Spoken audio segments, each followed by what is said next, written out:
Hello and welcome again to Whitewater Gallery. Sharon Wright Horsley is my name, and today we have with us Jim Mrczkowski from the university, Faculty of Education instructor, Fine Arts instructor, also a member of the Whitewater Gallery Board, North Bay artist, and he'll be with us this afternoon to talk about his works. Welcome, Jim. Thank you. Thank you. Nice to be here. You have a marvelous exhibition of constructed paintings, painting constructions. The name is up for grabs, I guess, but they are more than just paintings. They are three-dimensional, so you could call them constructions. Okay, there's a real relief element to them, a lot of found object things. And there's, well, can you give us some background on the works? Well, they're constructed or built in the sense that a lot of smaller pieces go into the work. Found objects, as you said, and a lot of the energy and the nature of that found object that I see images or pictures inherent in them. I try to incorporate that into the work, and it's pretty exciting for me, and I enjoy it, and I hope people enjoy it as well. Oh, I'm sure they will.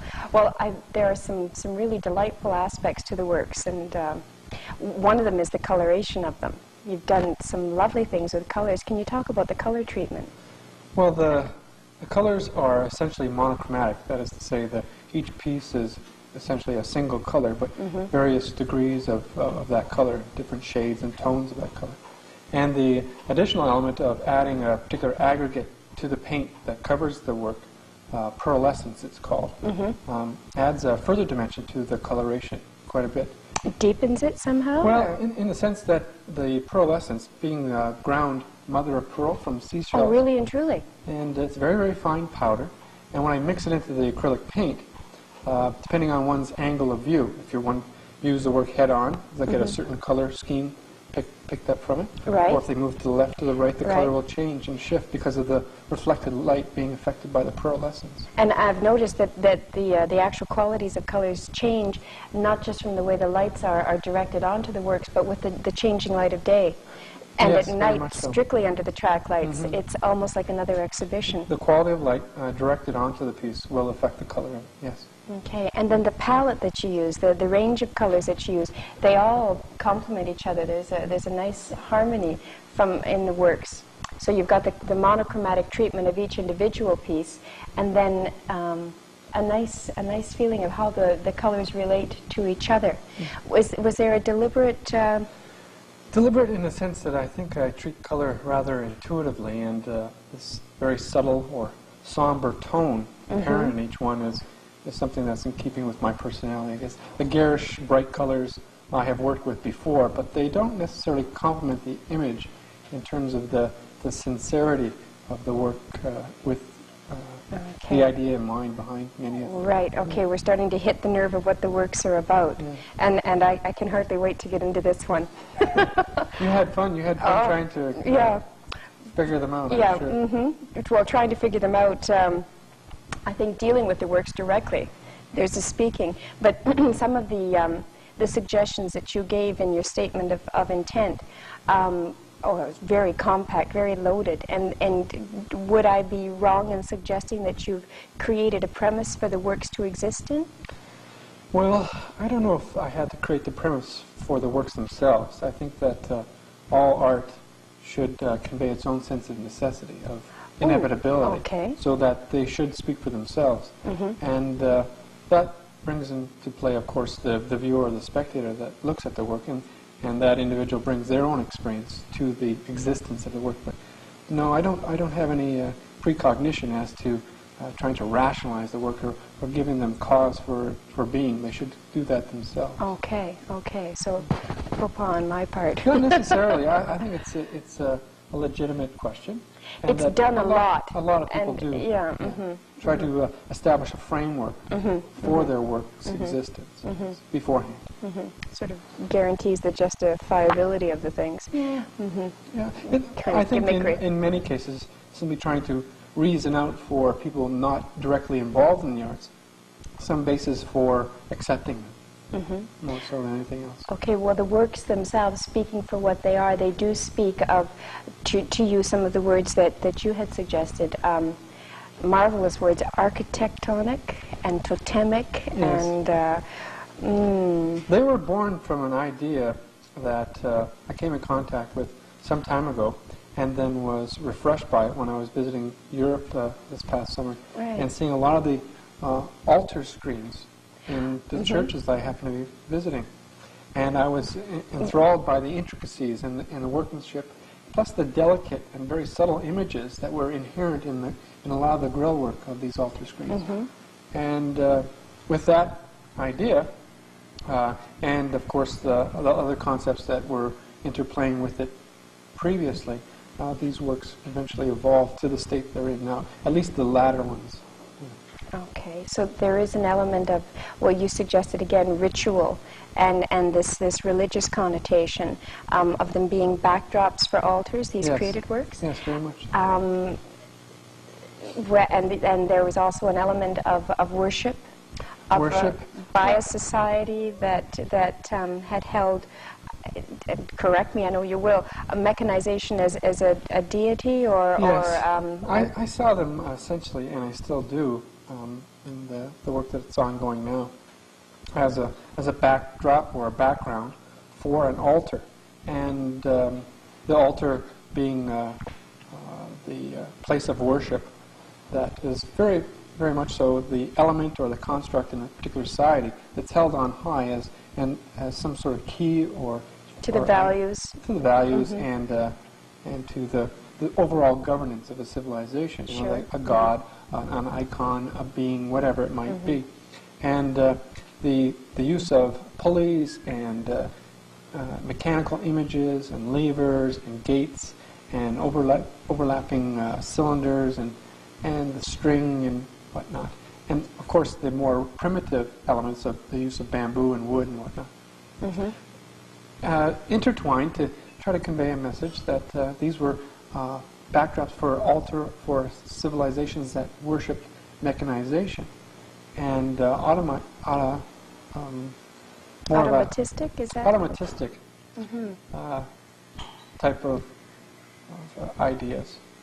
And what do you mean by automatistic? Is that like not automated, more the human element, or of automatistic, operation? done subconsciously, right. without deliberate intent. Oh, That okay. is rather serendipitous or spontaneous. Mm-hmm. And that is one of the reasons why these etched or scratch markings are in the majority of the surfaces of each piece. Right. too. Okay. So then there's the combining of there's actually the drawing on the constructions as well. As if the drawing, in many ways, I think represents sort of scripture or the writings of this It comes through. religious idea. Mm-hmm. Mm-hmm. It really does convey. There are some particular little images or symbols used that, you know, good old Jung and the collective unconscious you hit, and in the context that you've given them, you feel that there's a message there, or a coherent message, even if it's not immediately understandable, at least to me yet. I'm sure living with them for a month. One of the things that I really enjoy about actually involving myself in the process of making these things, of constructing them, is something I've held quite dear for some time now, and that is the interplay between randomness and order, between structure and foolish play, and between design and chaos. And I think it's the melding of the two opposites, however they're described, as being the thing that sort of clicks for me in producing these images that are often engaging and non-objective, imagizing in the sense of trying to portray a particular image for the viewer, but not necessarily giving him or her all the information. No. Or the elements of construct that the viewer would necessarily want to get that message. You've used a randomness in the construct that leads them to the suggestion of, but not. Have I lost myself? It's sort of gestalt, in other words. Yeah, sure. Little yeah. bits and pieces, not giving the whole or the total, but enough that the individual can arrive at some semblance of an idea of a total or a whole. But at the same time, I hope people find them very attractive and decorative as well, because I think that's one of the important functions of art. And iconography. That's one of the elements of iconography. Yes, that's true. Yeah. Okay, Jim, in ancient civilizations, and I'm thinking of Mesopotamian civilizations where indeed things like pyramids evolved, and they were societies that accomplished incredible things through their knowledge of mechanization. Mm-hmm. But the end was not the worship of mechanization, but it became the vehicle to worship the deity. And here that's become slightly changed or inverted to where the mechanization is the deity? That's the idea. Maybe it's a bit too subtle or trying to stretch a point a bit too far. But I think our society and its fast food orientation, instant this, magic, technological leapfrogging that's going on, all those things, we become so oriented towards technology that it's become the new god of our civilization. And maybe the comment that people might read out of that is part of my intent, but not wholly. But I do relate to your inference with ancient civilizations in the sense that many of them, and the only record we have of them, the historical documentation that they in fact did exist, is a result of their technological refinement. And the example of the pyramids still being in place, and various icons, temples, statues, and what. And the clarity of their technical ability is what allows them to be in existence in our books of history today. I'm wanting to poke you to pursue the philosophical thing, and just going back to that reference, that if that society, in its desire to worship perfectly, developed its mechanical technology or its ization. What are am I being obtuse in asking what you're suggesting here? I'm suggesting that perhaps our technological abilities and knowledge and know-how is only an extension of man, and so we end up worshiping ourselves more than anything else. Doing a lot of plaudits and commendation of our own abilities, and forgetting about some of the more loftier influences that have affected us. Okay, and that comes out very charmingly with some of the humble things then that you use, like coat hangers and wooden forks and spice rack doors. I mean, you have to, you recognize what they are when you look at them, but you don't name them because of the context that you put them in, and then it comes, oh, that's a that, oh, for goodness sakes. So there's, it's a playfulness then. This goes back to your randomness and order and wanting to be playful and yet somewhat profound, perhaps, at the same time. Oh, dear. Let other people judge how profound they are. I just hope that they are enjoyable to look at, that they do have a statement, but the statement is not the general emphasis of the work. Okay. I think that the intentions there are highly esoteric and personal, and if they're outwardly manifested in physical form and someone's able to pick them up, fine.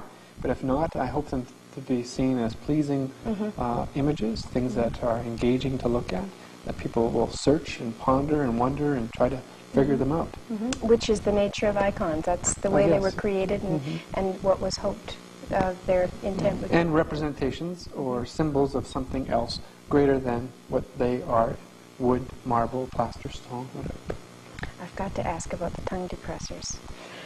I've just got to. See, now there's the problem. You put the names on these wood images, and how, I know we can label them and identify them as tongue depressors, as coat hangers and spice rack doors and what, protractors and things. But in their new context, they take on totally new ideas and are representations for something that is much more, I don't know, esoteric, lofty or elevated, or in my respects, than perhaps someone else. But the little popsicle sticks that you see, or the tongue depressors, those are symbolizations for myself. So they are representations of me in each one of these pieces. So they become part of my signature. Oh, they find their way into it. Yes. Plus the fact that each piece is bilaterally symmetrical, and that one disjuncted element, the tongue depressor, placed apparently someplace in one of the areas of the piece sort of just try to detract from that perfect balance, yes. left-right balance. Yes. One of the things I wanted to point out, Sharon, was that I have no trouble with people coming into the gallery and seeing things in the paintings or the drawings or whatever I might have on exhibition anywhere, and trying to interject some of their personal ideas as to what things mean or what intent the images may have. And that I really strongly believe that art isn't just that object that's on the wall, not the painting, not the drawing or the sculpture sitting on a pedestal. But art is really that space that exists in between the art object and the viewer. Oh, lovely. It's almost like the old adage, if a tree falls in a forest and no one's there to hear, it doesn't make any noise. Well, I don't think that art is art without the viewer. And both of them, the transmitter and the receiver, have to be there for art to exist. And art is really the space in between the object and the viewer. It's another energy field. Right. Oh, yeah. lovely. And so when people will say, well, that looks like something, or this reminds me of something else I've seen before, or I wonder what that is, I think it might be this. I don't mind that. I think that's part of the art. Legitimate. Yeah. Well, good for you. Jim, I wondered if you could talk a little bit about your drawing pieces as opposed to the sculpture pieces, or sculptural pieces. All right.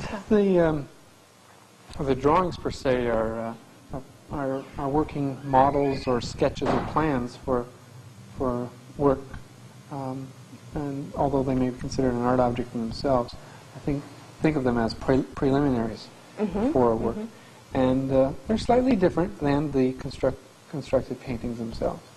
But the general images of found object and natural elements like twigs and string and hemp and whatnot are in common with the larger works.